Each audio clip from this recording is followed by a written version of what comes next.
अयोध्या में चोरी का मुद्दा योगी के राजनीतिक तौर पर योगी को निपटाने की कई साजिश तो नहीं है, और यह साजिश दिल्ली के इशारे पर तो नहीं हो रही है। अयोध्या में चोरी को लेकर नृपेंद्र मिश्रा, जी हां, नृपेंद्र मिश्रा ऐसा कौन सा बयान देते हैं, क्यों बयान देते हैं, किसके इशारे पर बयान दे रहे हैं। और उस बीच राज्यसभा के सांसद संजय सिंह भी एक दावा करते हैं। संजय सिंह, इनका बयान भी बहुत महत्वपूर्ण है। अयोध्या राम मंदिर की चोरी में ईडी पार्टी मतलब बीजेपी का जिक्र कर रहे हैं। कह रहे हैं कि ईडी पार्टी से लेकर आरएसएस तक सब चोरी में शामिल है। इस बयान पर भी हम आएंगे, संजय सिंह के इस बयान पर, बहुत महत्वपूर्ण है। मगर सबसे पहले बात करते हैं, शक की सुई दिल्ली की तरफ क्यों घूमने लगी, अचानक दिल्ली की तरफ। अब गौर कीजिएगा, कुछ घंटे पहले योगी आदित्यनाथ अयोध्या पहुंचे थे, याद आया। अयोध्या पहुंचने के बाद वो खुले तौर पर एक ऐलान करते हैं, ऐलान कि हमने एक एसआईटी बनाई है। कौन सी एसआईटी? जिसने अयोध्या के भीतर दान पात्र से लूट की। अब वो लूट 200 करोड़ की है, या फिर 200 करोड़ की हो, या फिर 2000 करोड़ की हो। अब सवाल ये नहीं है, सवाल ये है कि उस विचारधारा का, उस परसेप्शन का, जिस पर अगर दाग लग गया तो एक झटके में चीजें खत्म हो जाएंगी। और योगी आदित्यनाथ भगवा वस्त्र जरूर पहने हुए हैं, लेकिन राजनीतिक आंच अगर उन पर होगी तो वो बड़ी आंच होगी। ये खेल क्या दिल्ली के इशारे पर हो रहा है, समझिए जरा। विनय कटियार पहुंचे थे अयोध्या के मंदिर में शिरकत कर रहे थे, और तब उन्होंने शिकायत की पीएमओ में। समाजवादी पार्टी के नेताओं ने शिकायत कहां की? दिल्ली। क्योंकि जो ट्रस्ट बना है, इससे पहले ध्यान दीजिएगा, कोई भी ट्रस्ट, चैरिटेबल ट्रस्ट जो होता है वो राज्य सरकार को रिपोर्ट करता है, लेकिन राम मंदिर ट्रस्ट जो है वो केंद्र को रिपोर्ट करता है।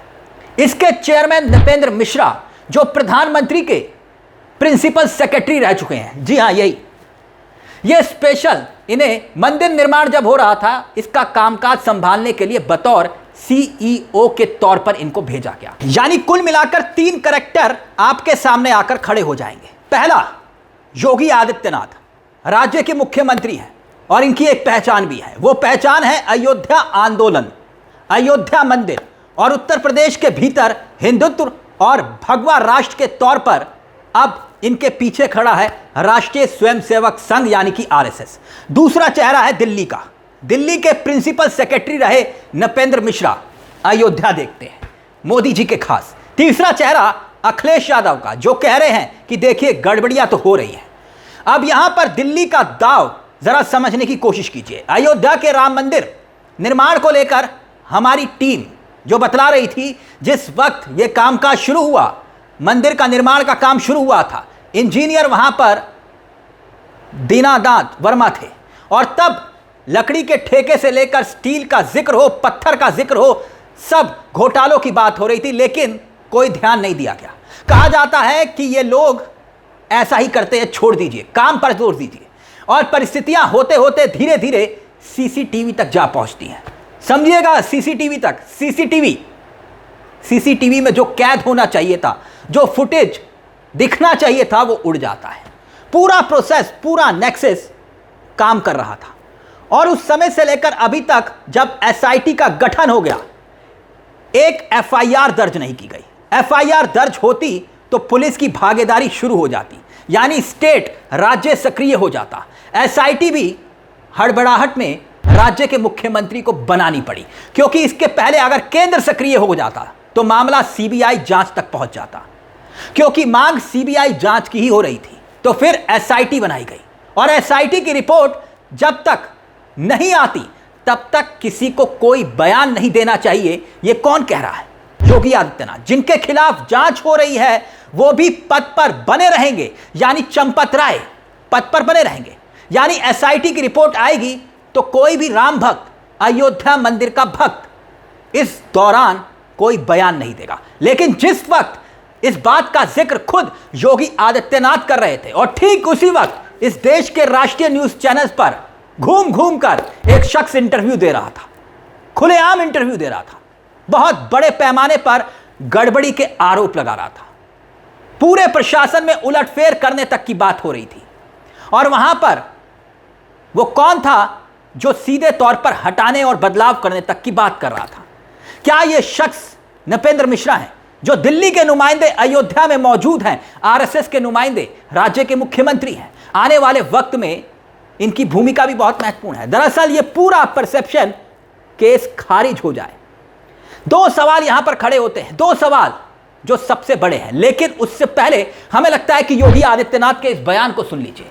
जब योगी अयोध्या पहुंचते हैं, कहते हैं कि एक एसआईटी की रिपोर्ट जब तक नहीं आ जाए कोई बयान ना दे, और ठीक उसी समय नोएडा के बड़े बड़े न्यूज चैनल्स को इंटरव्यू नृपेंद्र मिश्रा दे रहे थे, यानी मोदी जी के खास।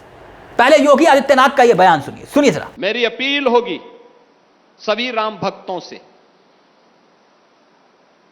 अयोध्या के बारे में जो समाचार पत्रों में सुनने को मिला, हम लोगों ने ट्रस्ट के अनुरोध पर एसआईटी जांच बिठाई है, और मैं उन्हें इस बात के लिए कह सकता हूं कि एसआईटी जांच दूध का दूध और पानी का पानी करके रहेगी, उसमें कोई संदेह नहीं। लेकिन मैं सभी से इस बारे में अनुरोध करूंगा, सभी पक्षों से कहूंगा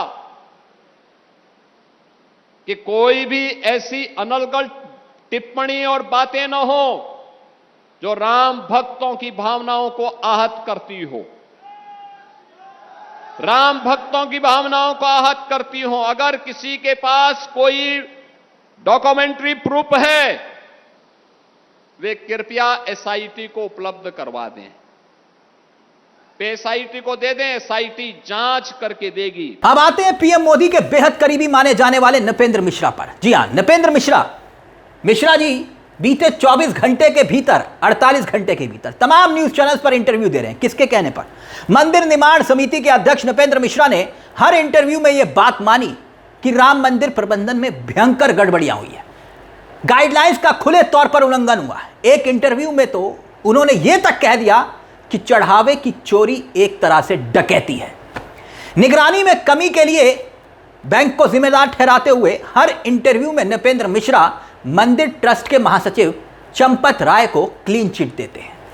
आखिर नृपेंद्र मिश्रा को आगे क्यों किया जा रहा है और कौन कर रहा है, मकसद क्या है? अब यहां पर संजय सिंह का बयान भी सुन लीजिए। राज्यसभा के सांसद संजय सिंह क्या कह रहे हैं, सुनिए जरा। आज मैंने सुना उत्तर प्रदेश के मुख्यमंत्री ने कहा, योगी आदित्यनाथ जी ने कहा, ऐसे बातें मत करिए, जिसके पास साक्ष्य है लेके आइए एसआईटी के पास। मैं एसआईटी के लोगों से आपके सामने कह रहा हूं, आधिकारिक रूप से समय मांगकर मिलूंगा और ये साक्ष्य उनको प्रस्तुत करूंगा। जो एसआईटी बनाई है बाबा जी ने, उसके एसआईटी के अधिकारियों से मैं समय मांग के मिलूंगा और ये सारे उनको कागजात दूंगा। पता चल जाएगा एसआईटी कैसे काम कर रही है। इसमें ईडी पार्टी शामिल है, ये सारा भ्रष्टाचार वो लोग कर रहे हैं, भारतीय जनता पार्टी के लोग। इसमें आरएसएस के लोग शामिल हैं, इसमें जितने भी चंपत राय के चेले हैं वो सब शामिल हैं। ये बहुत बड़ा भ्रष्टाचार है, हजारों करोड़ का भ्रष्टाचार है, और इस पे आप पर्दा नहीं डाल सकते। और मैं तो ईडी पार्टी के मुखिया नरेंद्र मोदी जी से कहना चाहता हूं, एक एक्सप्रेस वे बनाइए, अयोध्या से नागपुर का एक्सप्रेस वे बनाइए, अयोध्या से Nagpur express way, toll free express way, जिससे सीधे माल लूटो और अपने नागपुर के मुख्यालय पर पहुंचा दो। एक बयान चंदा चोरी पर भागवत जी का नहीं आया, एक बयान देश के प्रधानमंत्री नरेंद्र मोदी का नहीं आया। आप कैसे राम भक्त हो? प्रभु श्री राम के नाम पे दिए गए आस्था के दान को चोरी किया जा रहा है, उसको लूटा जा रहा है। प्रधानमंत्री के मुंह से एक शब्द नहीं निकला, एक बयान आरएसएस के मुखिया के मुंह से नहीं निकला। सबसे पहले 7 तारीख को पवन पांडे ने 5 से 7 करोड़ घपले का जिक्र किया था कि घोटाला हुआ है। उसके बाद अखिलेश यादव ने इसका जिक्र किया। फिर 9 जून को बीजेपी के नेता रजनीश सिंह ने प्रधानमंत्री को चिट्ठी लिख दी, सीबीआई जांच की वकालत की मांग की। प्रधानमंत्री ने तुरंत, मोदी जी ने रिपोर्ट मांगी मंदिर के ट्रस्ट से। 5 लोग निशाने पर आए, लवकुश अवनीश थे, अनकुप थे, रामशंकर यादव थे। किसी के घर पर पैसा मिला, कहीं गोबर में छुपाकर नोट रखे गए थे, सब कुछ हो रहा था, एफआईआर दर्ज नहीं हो रही थी, बस एसआईटी तुरंत बना दी गई और एसआईटी की रिपोर्ट आने तक सब खामोश रहे। जिक्र योगी आदित्यनाथ कर रहे थे और उसी समय इंटरव्यू नृपेंद्र मिश्रा दे रहे थे और बता रहे हैं कि देखिए इतने व्यापक तौर पर गड़बड़ी हो रही है, इसका मतलब क्या हुआ। मतलब बिल्कुल साफ है दोस्तों। अब आपको लग रहा होगा कि इसका लाभ अखिलेश यादव को मिल जाएगा। दिल्ली की बिसात बड़ी मार्मक है। दिल्ली की बिसात समझ रहे हैं ना, गुजरात लॉबी सामान्य तौर पर बाहर जैसा दिखाई देता है कि मानकर चला जाता है कि अगर कभी लड़ते हुए भी योगी आदित्यनाथ और अमित शाह दिखाई दे तो समझिए दोनों एक है। यह कहा जाता है, परसेप्शन, कि नहीं जब वक्त आता है तो मिल जाते हैं। लेकिन अगला सवाल यहीं पर खड़ा होता है कि अगर एक दूसरे को शह मात के खेल में निपटाने की यह कोशिश हो रही है तो क्या निशाने पर अखिलेश यादव भी आ चुके हैं। यानी इस वक्त उत्तर प्रदेश की राजनीतिक बिसात पर योगी आदित्यनाथ की जरूरत अखिलेश यादव का रहना है। अखिलेश यादव की जरूरत दिल्ली के साथ मिलकर योगी आदित्यनाथ को मात देना है। और दिल्ली की बिसात पर योगी आदित्यनाथ अगर खत्म होते हुए दिखाई देते हैं तो इसका फायदा अखिलेश यादव से ज्यादा किसको होगा, जरा सोच कर देखिए। फॉर्मूला सिर्फ उत्तर प्रदेश में एसआईआर के जरिए तय किया जा रहा है, लेकिन हिंदुत्व के ब्रांड बन चुके योगी को हरा पाना सियासत की इस बिसात में आस्था के मसले पर क्या कहीं जोखिम तो नहीं ले रही बीजेपी। क्या अंदर खाने कुछ चल रहा है। राजभर का आप बयान देखिए, राजभर क्या कह रहे हैं। राजभर कह रहे हैं अखिलेश की पार्टी टूट रही है। क्यों कह रहे हैं? अयोध्या में लूट के पीछे कौन है? योगी का अब क्या होगा? लखनऊ में खलबली है और क्या यह दिल्ली का दाव है? यह एक बड़ा सवाल है। इस पूरे मुद्दे को लेकर आपकी क्या राय है? आपको क्या लगता है कि क्या वाकई में योगी आदित्यनाथ को निपटाने की कोशिश की जा रही है? अपनी राय हमें कमेंट बॉक्स में जरूर दीजिएगा। मुझे तिलक चावला को दीजिए इजाजत। एक छोटी सी दरख्वास्त, बेल आइकॉन दबा दीजिएगा। मंच आप ही का है, जहां हम सिर्फ खबर नहीं दिखाते, खबर के पीछे की खबर बताते हैं। नमस्कार, जय हिंद, जय भारत।